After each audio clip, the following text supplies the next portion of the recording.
Hey, scary ramblers, how the devil are you doing? I hope you're all doing well. It's Macanori time. What do you think of my catchphrase? Yeah, I said it's my form of Jackanory, and then I just thought, whoa, Macanori jumped into my head.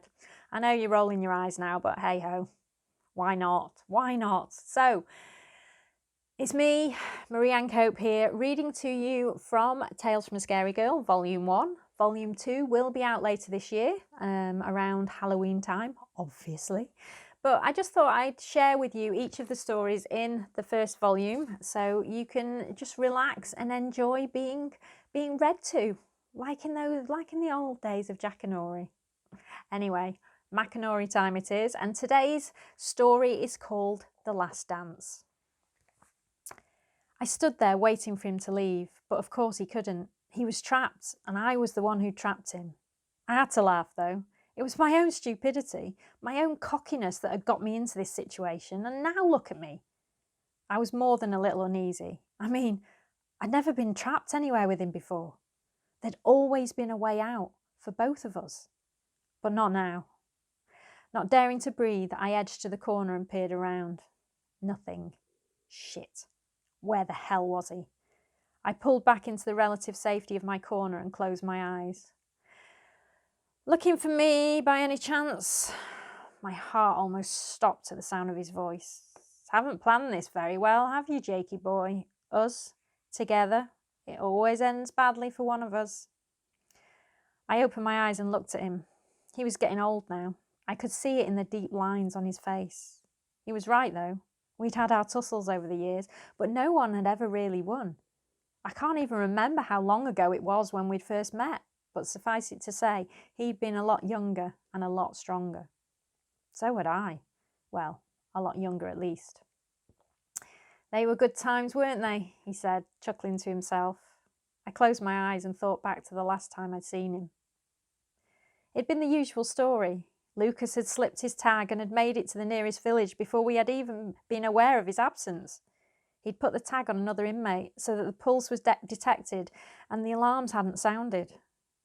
The deception had been spotted by a guard when the inmates had been fed. This particular inmate had a tag around each wrist. Needless to say, he'd been punished severely for his part in the deception. He hadn't required a tag after that. By the time I'd got to the village, the dead and wounded had numbered more than 10, and I'd had to call for reinforcements. The clean-up would take a while. The wounded had to be restrained, the dead had to be incinerated, and the living had to have their memories altered. I had to track down Lucas. I knew him. I knew his tastes, and more importantly, I knew his MO. There had been a dilapidated barn on the outskirts of the village, and on reaching it, I'd stepped up to the half-open door and peered inside. Sure enough, there he'd been, taking advantage of some poor girl. He'd knocked her about a bit beforehand, as had been his way. I'd seen the blood dripping from her face. I'd shaken my head in disgust as I'd watched him hunched over her. Hello, Lucas, I'd said. I'd had to give it to him. He'd certainly kept calm, despite having known what would happen to him when he got back. He'd been on his final warning. Well, well, well, he said, his body straightening up as he turned towards me. You took your time, didn't you? A low, guttural laugh had escaped his throat, producing a sneer across his once handsome face. Move away from the girl, I'd said, raising my rifle and aiming it at him. He'd done as I'd asked, and I'd fired. The dart had struck the girl in the chest, but she hadn't flinched. He'd made sure of that. I've got 2 more down at Fletcher's barn, I said into my radio. Roger that, Sarge, the reply came back. My eyes never left Lucas as I reloaded the rifle. Time's up, Lucas, I said. You've had your chances. You just couldn't wait for the serum, could you? Can't help what's in your blood, Jakey boy, he said and grinned, that blood-chilling grin of his. I hope you're going to come quietly, Lucas, I said and aimed the rifle at him. Whatever you say, Jakey boy. He raised his hands in the air and his eyes met mine. I saw hatred there. I'd been so tempted to just kill him, to hell with the consequences, but my conscience hadn't let me. Bloody do-gooders and their living being rights. I stared right back at him, knowing that it would be the last time that I'd see him alive. Thank God the do-gooders couldn't reach inside the facility. We had our own rules in there. I pulled the trigger then, but there'd just been a click. Lucas hadn't missed a beat. He'd launched himself for freedom. The trouble was, I'd been in his way. I hadn't moved quickly enough and he wounded me. I'd been too shocked to go after him. My head had been spinning at all the wound had implied. I'd been infected. That had been 10 years ago, and much had happened since then. I touched the scar on my cheek and remembered the feeling of emptiness in the pit of my stomach when I'd realised I'd been infected. Hostile has escaped, I said flatly into my radio, and I'd sunk to my knees on the floor of the barn. The voices and footsteps had been a blur, and when someone had pointed a gun at me and had asked how I'd got the wound, I'd heard myself say, "Punch, that's it. Get after him." Paramedics had stitched me up, and when I'd looked at it in the mirror, I'd convinced myself that it'd been too superficial for infection and that I'd be fine. I'd even started to believe it, as for several months I had no symptoms. Then they started.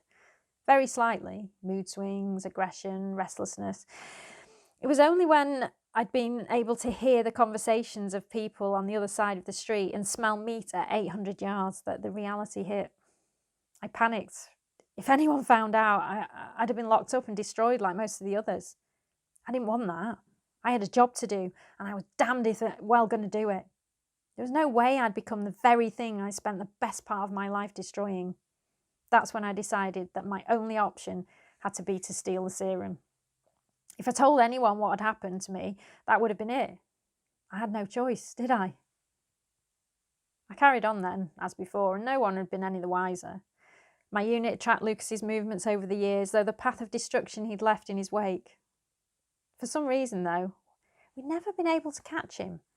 It was almost as if he knew we were coming, and so he'd always been one step ahead of us. It was as though he sensed our approach, like animals sense an attacker. We tracked him here, and I'd left word with as many informants as I could that I wanted to meet with him, that we had a score to settle, once and for all. I just hadn't planned for it to go down this way. The thing was, Lucas didn't know about me. I hadn't seen him in 10 years, and I'd done my best to keep my infection under wraps. As far as he knew, no one else knew about me. Or should I say, as far as I knew, no one else knew about me. They never tracked the theft of the serum to me, and it had eventually been forgotten. The problem was, I was having to take more and more serum to keep me sane. The infection raging inside me was getting stronger and harder to control. I didn't know how much longer I could carry on, and I'd be damned if I was letting it take over me. I'd be damned if I was going to end up like the rest of them. That's why I was here. I had to finish Lucas off before I dealt with my problem. I'd never rest until I knew I'd got my own back on him. Once he was out of the way, I could take care of myself. I no longer cared about the rules. Lucas had to be stopped, and I would do it. After all, I didn't plan on being around to face the consequences. I cursed again for getting myself locked in here. I had to take my serum at regular intervals. The next one was due in 10 minutes, and I'd left it in the car. After all, I had planned on a better entrance. I never missed taking my serum before. The infection was strong enough as it was that I constantly lived in fear of it taking over my mind. I didn't have any weapons either. Nothing except a small, solid silver dagger, which I kept as a talisman more than anything else. It has to end tonight, Jakey boy. I'm too old and too long in the tooth for this anymore. One way or another, one of us isn't leaving this warehouse tonight. I glanced at my watch. Not long now. Soon the battle would commence. I should have ended this a long time ago. I knew he'd always haunt me, but he was right. It was time to end it. I looked out of the window and saw them. I knew it. Not brave enough to do this on his own. They were crouched in the shadows not far from us. I could see them, though. I could smell them. I snorted with laughter. Not up to the job anymore, Lucas. Too old and grey now, I said, and started walking forward towards him, full of bravado for the moment. I saw fear flit across his eyes, and then it was gone. He pushed his shoulders back and started towards me. Can't do without your backup, can you? I taunted. You never know who else may turn up to interrupt us, he said. We circled each other like predators waiting to attack a kill, except we were the kill. It won't be long now. Soon the sun will have gone down, he said. What difference does that make? Let's do it now, I said, my bravado still with me. You know I can't do that. It wouldn't be right, really, would it? It's always best to wait for the darkness. There are fewer complications. Fine. If that's the way you want it, it's your funeral, I said and turned away from him. I went back to my corner and sat down. Soon the situation would be out of my control, and one way or another, it'd be over. I looked over at him again and saw he was inching towards the door. I don't know where you think you're going, but you can't open that from the inside. No one comes in, and no one leaves until it's finished. This is between you and me. He faltered slightly, but I'll give him his due, he didn't back down. I don't know who was more scared, him or me. I know we all act like we're brave and everything, but at the end of the day, we are all afraid of dying. I looked at my watch again. It wouldn't be long now. Glancing out of the window, I could see the vultures circling. It's a shame I hadn't let the squad know what I was doing. It would have been good to watch another fight while I waited for my own. I sat and watched as the shadows became longer and the time drew on. Neither of us spoke to the other. There was nothing left to say, really. A fight was about to commence, a fight to the death. But who was going to win? The vigilante or the werewolf? One fighting for his life, the other fighting for what he thinks is right. Who is right and who is wrong? I ran my fingers over my scar again. This fight was a long time coming. I heard scratching and snuffling outside and realised that the time was here. The last rays of the day filtered in through the mottled glass, and I looked over to the shadow corner where Lucas was holed up. All I could see were his feet, and I stared at them intently, waiting for it to start. His boots were off, and soon his feet started to move. Not as in he was moving them, but as in changing shape. I shifted my position to try to get a better look, but the darkening evening took the image away from me. All I could do was listen and wait. I heard the familiar moans as his body changed and morphed into the monster he had been for so long. I waited patiently, willing my own body to stay calm. I could hear his heavy breathing and the snuffling sounds he was making, probably to try to locate me. He was seeking the scent of a man, which I no longer was. I could feel the first twitching in my own body now, the first signs of what was to come. Although I had witnessed this 1,000 times with the inmates in the facility, I'd never actually gone through it myself. I suppose it had only been a matter of time anyway. A matter of time until the serum no longer suppressed the infection. I stood, as I'd been told it was less painful this way, and I braced myself. I soon forgot about Lucas as pain surged through my body and my spine began to arch, throwing me forward onto all fours. I cried out and tears swam in my eyes as I watched my hands elongate into paws and my fingers curl up like a hag's. My fingernails grew into razor-sharp claws and thick, coarse fur erupted from my paws to swathe my body. A wave of nausea overtook me as my nose and mouth were dragged outwards from the rest of my face and I vomited. Fully formed, I turned my nose towards the moon and made my first call.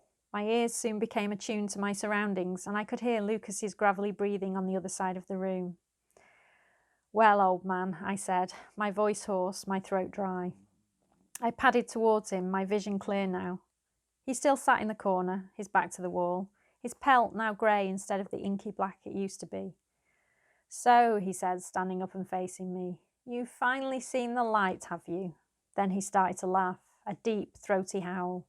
From outside a symphony greeted him and hammering started against the door. Thud, thud, thud. It wouldn't take them long. Before I could reply, Lucas launched himself at me, catching me off guard. His teeth embedded themselves in my throat and started to pull. I could hardly breathe. His jaws were slowly cutting off my air supply. I rolled onto my back, dragging him with me. I positioned my back feet against his stomach and ripped my claws through his belly. He howled in pain and let go of me, and I ran for the other side of the room to catch my breath, but he was on me again. His teeth tore into my shoulder as he landed on my back, and his rear claws ripped through the skin on my hindquarters. I could smell the coppery scent and could feel the blood oozing from the wounds. I threw myself over onto my side and managed to disengage him. The adrenaline was pumping now and I didn't give him the chance to get back on his feet. I spun around and went in for the kill. My teeth punctured his neck and I tossed and turned my head with all the strength I could muster until I heard the flesh tear and I fell backwards. I spat out the matted pelt and went straight back in. He was not recovering from this. This was the end for him.